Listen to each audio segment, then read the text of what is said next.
and we are back. We just count down the top 16 songs of 2016. And my first special guest on the couch right now is, we call him the plug, but we just going to call him J. Wright. What's going on with you, man? What's going on? What's going on? Yeah, you got the crew with you right now. True. I got the whole TSC crew in here. Got the homie Myjah in here. Got a couple other surprise guests in here, too. Okay. So let them go ahead and introduce themselves real quick. What's up, y'all? It's Myjah here. You know what I'm saying? We here. We just vibing. We just chilling. Vibing. What happening? It's your boy Sharon G. You know, we doing what we do. Dad, wait, that's my new term. You can tell I'm in Atlanta too long. I'm talking like him. But anyways, I want to start off, though, because J. Wright, he kicked off 2016 with that hot record, very conscious, very, like, you had people like, damn, you know what I'm saying? What about her? What had the ladies like, what about him? You know what I'm saying? So tell us, you know what I'm saying, that whole thing for 2016 from that and what led to the whole TSC movement. I mean, what about her is just something I came up with one day just sitting looking at my daughter. It was a story of what could happen, what could happen, what probably won't happen. It's just a story about lost girls in America and really all over the world. We got a lot of things off of that. We got tours, we got record deals, we got movie placements, we got a lot of things off of What About Her. And the TSC movement has been going on way before that. Like, we've been doing this trendsetter thing since the early 2000s, but the money is right now, so I can take care of my whole team the way I'm supposed to. So I just really wanted to revamp it and put it back into the clothing line, into the crew, into everything we're doing, because it's not a label, it's more like a lifestyle. You know what I mean? I'm just waiting to be part of it. You know what's coming. You know what's coming. I've been waiting on my chain since last year. It's all good, though. I got to put in work. So tell us how you came across Yards Radio. Man, Myjah is the homie. He's a really talented songwriter. We run in a lot of the same circles. We have a lot of mutual friends. So we just been around each other a lot of times. And then recently we finally just linked up all the way at one music fest. We finally was like, hey, bro, like, we need to just sit down and do something. So we've been rocking super heavy ever since. Okay. So, Myjah, real quick, let everybody know the short version about you, your influences and everything like that, what you had going on in 2016. Let them know about them placements. Oh, man, for sure. My story's long, so I'm not going to crowd it up. You know what I'm saying? I don't really got a short version, but really, I'm an artist, I'm a writer, I'm a producer. I just did I just did the title for Chris Brown's album. It's called Lost and Found. We got a couple records on there. I did shit on Ro James's last project, and I've been producing, just really getting ready to drop a new project actually called Selfish. So, we out here. Myjah, y'all go check me out. MajorMyjah. Y'all. See how you just rolled off Ro James, who's also on the top 16 songs 2016, but y'all gotta wait. Keep watching the show, see where Ro falls in place right there. So, y'all came in, I was talking about number 16 song was Grass Ain't Greener, Then number 15, Uber Everywhere. You know what I'm saying? So how y'all feel about those records right there? I mean, I love Chris and the record. I don't feel like it was his best record of 2016, but it was definitely a dope record. Uber Everywhere was a big record. I don't like it, but it was a big record. I'm gonna be honest. The Chris record, that's my guy, so I'm always gonna show love for sure. The Chris record was definitely dope. I'm biased though. We got that young Lost and Found on the way. Niggas gonna be real lost and found when they hear that shit. What was that? Yeah, the Uber Everywhere. It was ill. I think it's dope. I think Tokyo had iller records. Exactly. Okay. Yeah. Okay, now we forgot about my man over here on the side right quick. The film superstar behind the scenes, we get the millions yet. Real quick, give him the about you, what you've been doing in 2016. Well, like these men right here, they've been working real hard at what their craft is, which is music, you know what I'm saying? And the reason why their opinions matter is because they into real music. These are real artists. Unlike these artists that's out today, they ain't real. And I work in film, you know what I'm saying? And I'm deep into film. I've been doing film for a while. I mean, I went to school as a media art major and jumped into film because I loved acting. You know what I'm saying? Was pushing that direction. So currently, what I'm working on is an independent film with my partner Man as the director. I'm an assistant director called Turn, starring Jamal Willard and Torrey Hart, which is scheduled to come out in 2017. Not to mention some other projects that we are working on, some TV shows. Matter of fact, pilot season's coming up, you know. Okay. So a lot of people trying to put in a lot of work right now because the film industry is looking for these up and coming black actors, directors, producers, because we are a hot commodity and people are finding that out right now. Can You know. let us know something that's coming up? Well, besides what I just said, like on 10, reality show with 2 female individuals called because we just shot the pilot for it. I forgot the name of it. Dish on Reality. That's the name of it. Dish on Reality. You know, because we're trying to put out good quality work.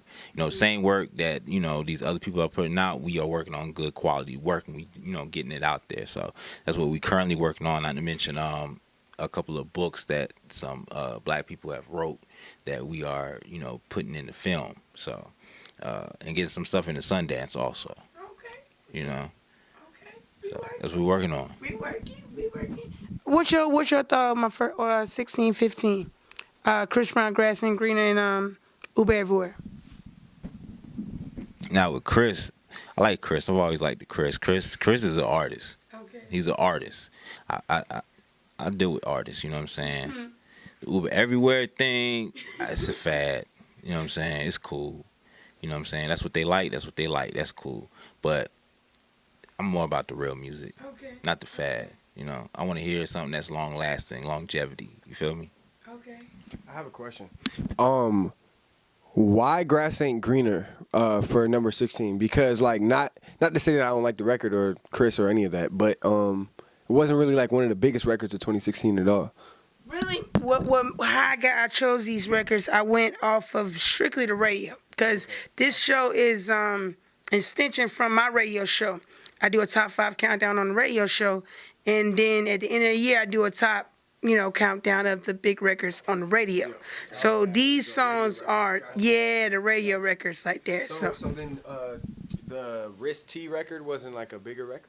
no, it didn't. No, not on the urban charts. Not on the urban charts. Yeah. Okay, and the number 13 song though, we had PYT by Wale. Yeah, okay. What y'all thought about that one right there? You know, at first I was angry about it.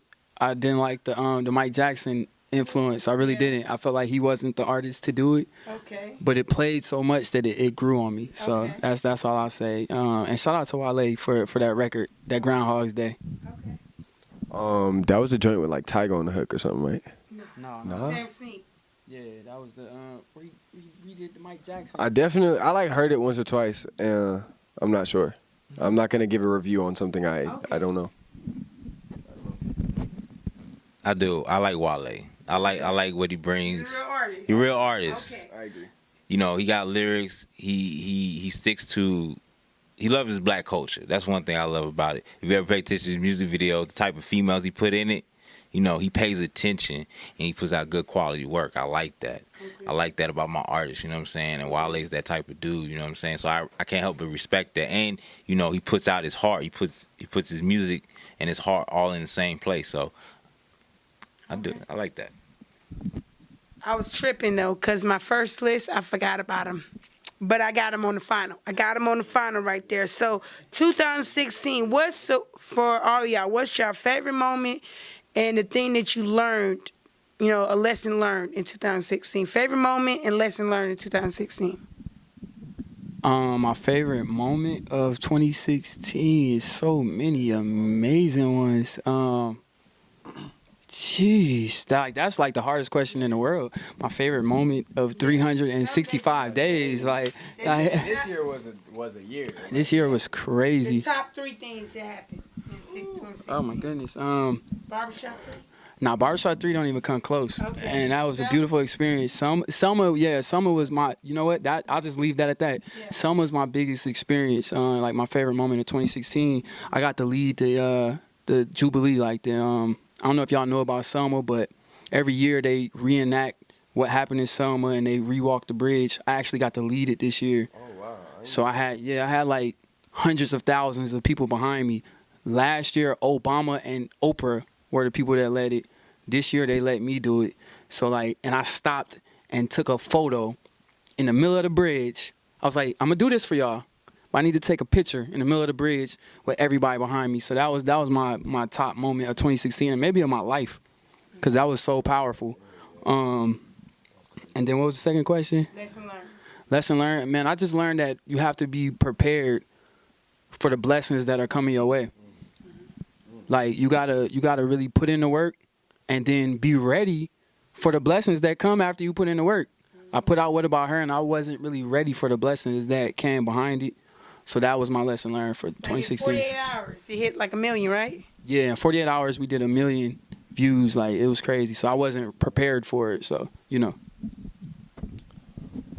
That's hard, man. That's real hard. Like 2016 was a crazy year because like I left my label early this year. I got my first placement on the same year. Like, well, I wouldn't say my first, but I got like mainstream shit. But I also don't want to be like super conceited and say like, yo, some shit that happened to me was like my, but you know, it was definitely like a proud feeling for me and my family, like waking up to see like Chris dropping my record on Instagram and like, you know, like that whole thing is like, you know, it happens to a lot of people and Chris has a lot of records, but I think those records really resonated with him as much as they did with me. And for me, like just to feel that and like to see how much people showed love on it, like all the comments on like work that I did, you know what I'm saying? Like it was a dope proud feeling. And lesson learned. Don't wait on people, man. Do you. I'm talking to anybody who's watching, listening. This is not for anybody in this room. This is for you. Don't wait on nobody. You're the only person in control of your destiny. Period.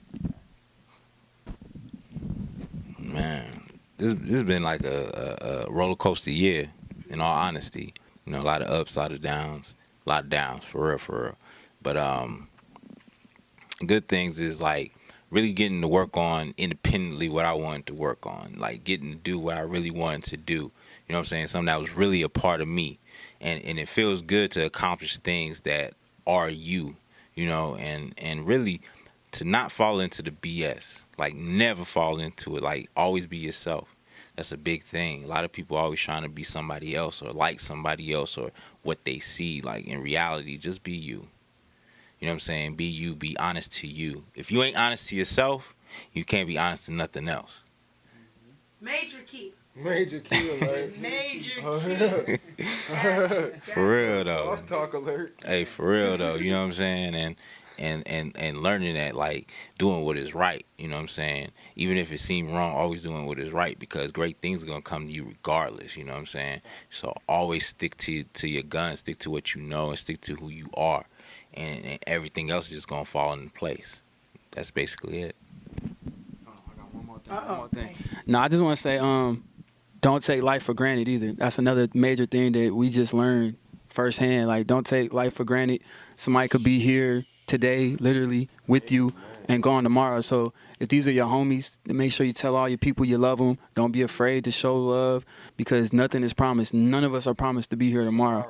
You know what I mean? So that's the biggest thing. And that's not even from this year. That's a life lesson. Like, always let your people know you love them, because you might not ever get to talk to them again. Appreciate good people. Listen, Rihanna came out of song this year. Nothing's promised. Man, It's real talk. So this is the part where I'm gonna mention some honorary mentions. You know what I'm saying? So instead of me saying my honorary mentions, cause they gonna hear mine, but y'all, I know y'all gotta go, and you got some other guests we're gonna introduce on the next segment. What are your 3 songs that y'all was rocking to for 2016? Ooh, I mean, I was rocking to a lot of that Major this year. Okay. And I was rocking with that.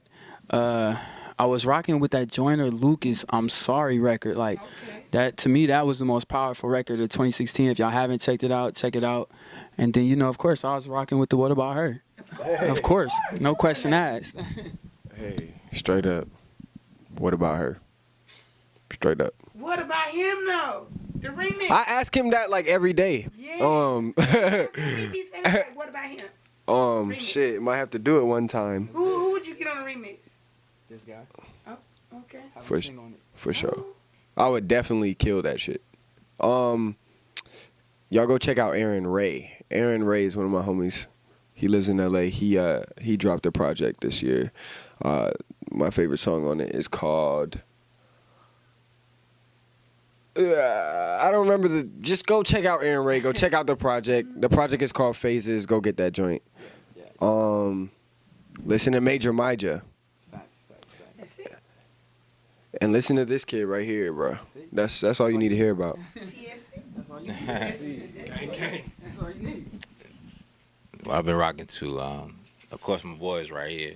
Of course. Especially they got some new projects I ain't even ready for. I'm in the studio. I'm gonna be honest with you. And it ain't even. I'm gonna be honest with everybody. Can I get it first? Listen, they got some new.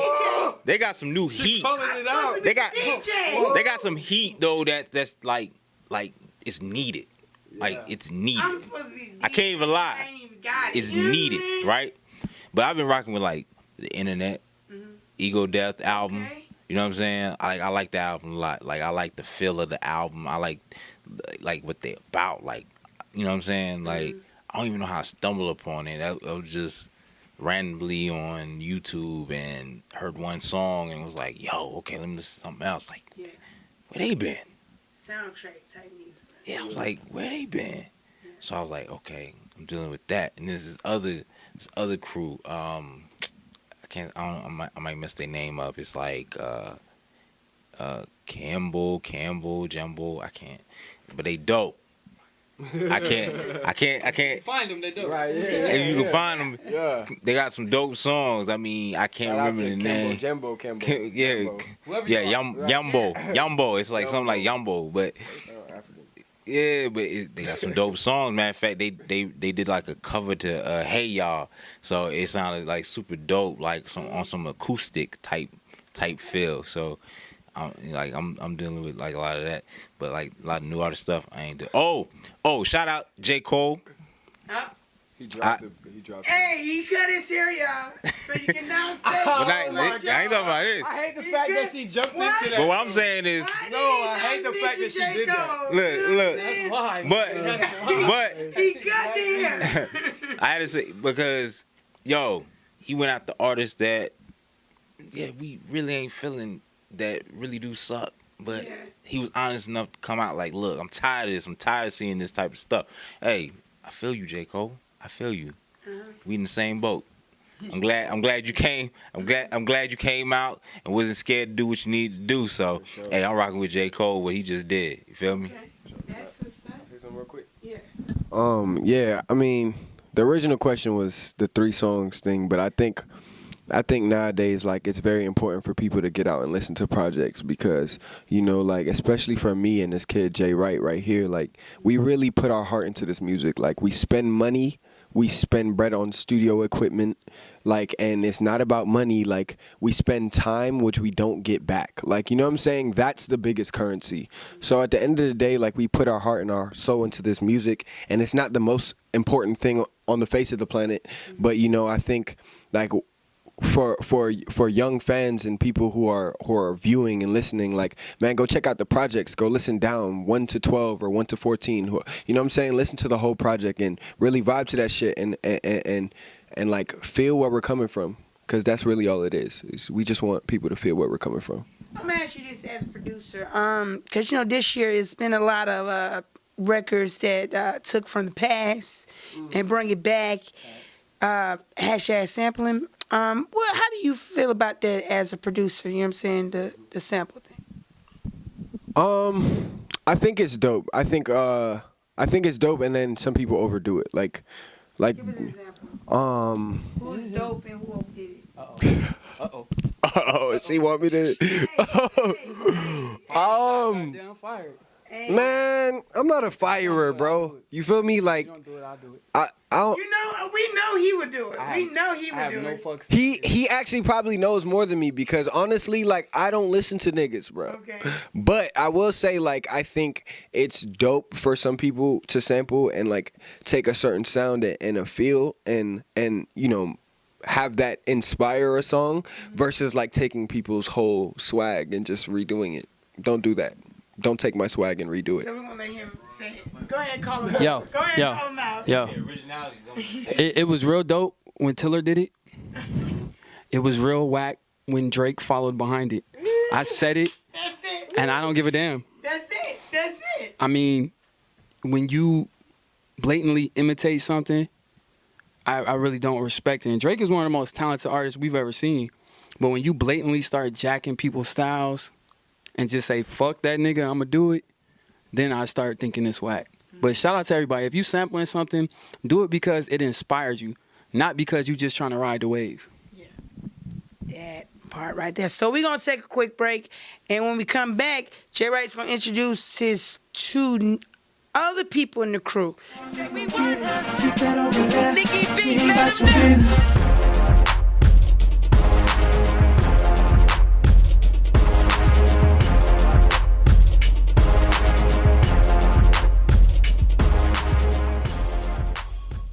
You gotta reply to tweets. You gotta reply to Facebook messages. You gotta keep them engaged because there's so much flying at you, so much music being released. It's easy to be forgotten about. And so I encourage artists like, you know, message those who message you, appreciate those who appreciate you. It goes a long way.